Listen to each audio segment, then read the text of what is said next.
Welcome to this series where I'll be discussing the 2026 ACC AHA Guideline on the Management of Dyslipidemia. This is Endo in a Bite, where I break down endocrine concepts or lengthy guidelines into focused, high-yield pieces you can actually remember. For the full board-centric framework, I've built it all out in easy endo prep designed to keep you efficient, current, exam-ready, and sharp in clinic. Visit www.ezendoprep.com to enroll in the full course or start your free trial.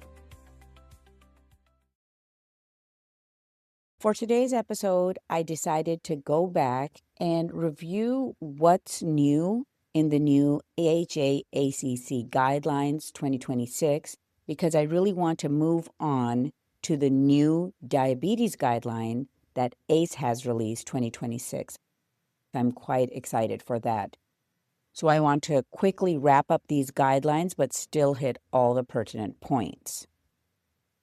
Let's discuss what's new. In the 2026 guideline, we use the newer LDL equations instead of the Referral when estimating LDL-C. The guidelines specifically say in adults and children who have undergone a standard lipid profile, use of either the Martin-Hopkin equation or the Sampson-NIH equation is preferred over calculation by the Referral equation to estimate LDL-C. About ApoB, when LDL looks controlled but risk remains high, ApoB can decide whether to intensify. The guidelines say in adults on lipid-lowering therapy, particularly those with ASCVD, CKM syndrome, type 2 diabetes, and or elevated triglycerides, measurement of ApoB is reasonable to guide decisions regarding further therapeutic intensification once LDL or non-HDL goals are achieved. Moving on to LPA, we are supposed to check LPA at least once in every adult for ASCVD risk assessment. The guidelines say in all adults, measurement of LPA concentration is recommended at least once for ASCVD risk assessment. Dietary supplements. Pure and simple, do not rely on dietary supplements to lower LDL or triglycerides. When to refer. For fasting triglycerides 1,000 or higher, get an RDN involved to lower pancreatitis risk. Furthermore, for triglycerides 150 to 99 with CKM features, dietitian counseling is part of risk reduction. New in the guidelines is emphasis on the prevent ASCVD equations. Use prevent ASCVD for adults 30 to 79 years of age with LDL 70 to 189 milligram per deciliter and no ASCVD. In borderline risk enhancers can justify starting lipid-lowering therapy. A word about these risk enhancers.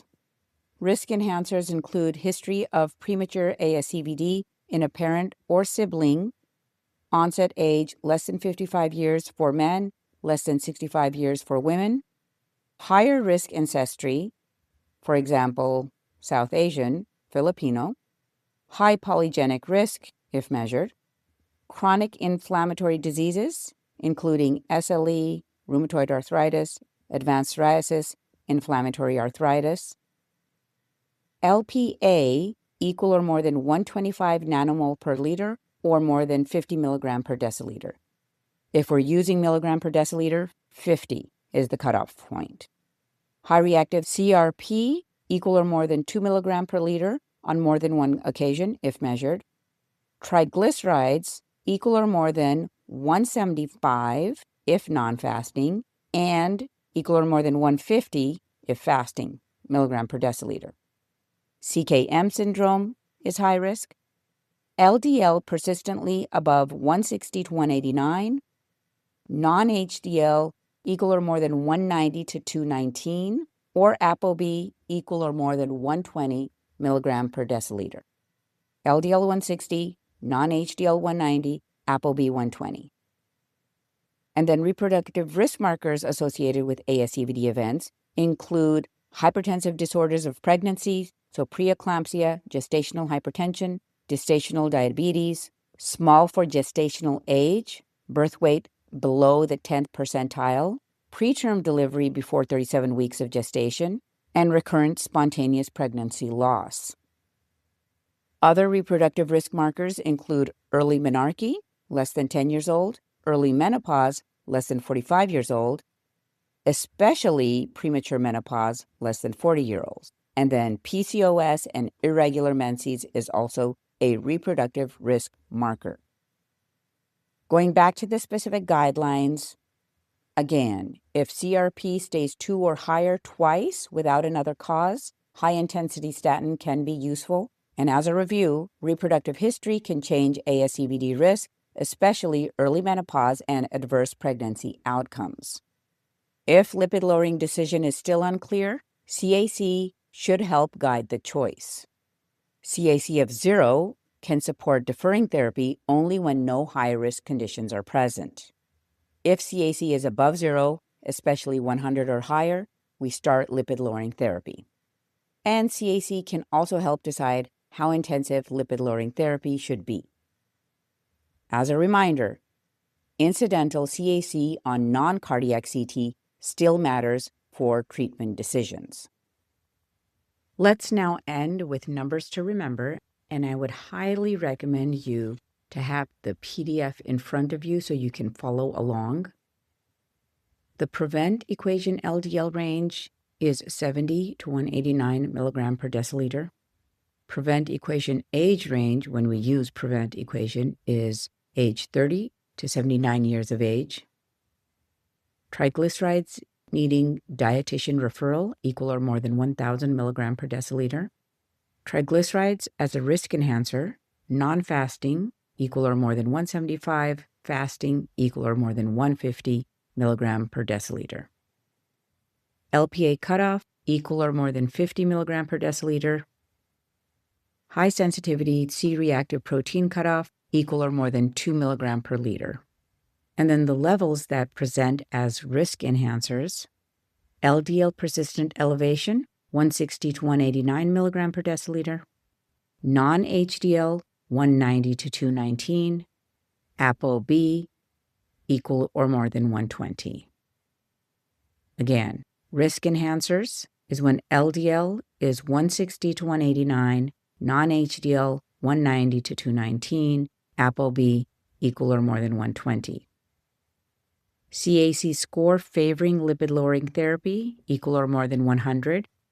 Now about the ages: premature ASCVD family history for men younger than 55 years of age, for women younger than 65 years of age. Preterm delivery cutoff before 37 weeks of gestation. Early menarche younger than 10 years old. Early menopause younger than 45 years old. Premature menopause younger than 40 years old. CRP level supporting high-intensity statin use equal or more than 2 milligram per liter twice. And lastly, LPA testing frequency at least once in every adult. This was another bite-sized episode of Endo in a Bite. Be sure to visit Easy Endo Prep at www.easendoprep.com to sign up for the weekly newsletter and get key clinical pearls delivered straight to your inbox.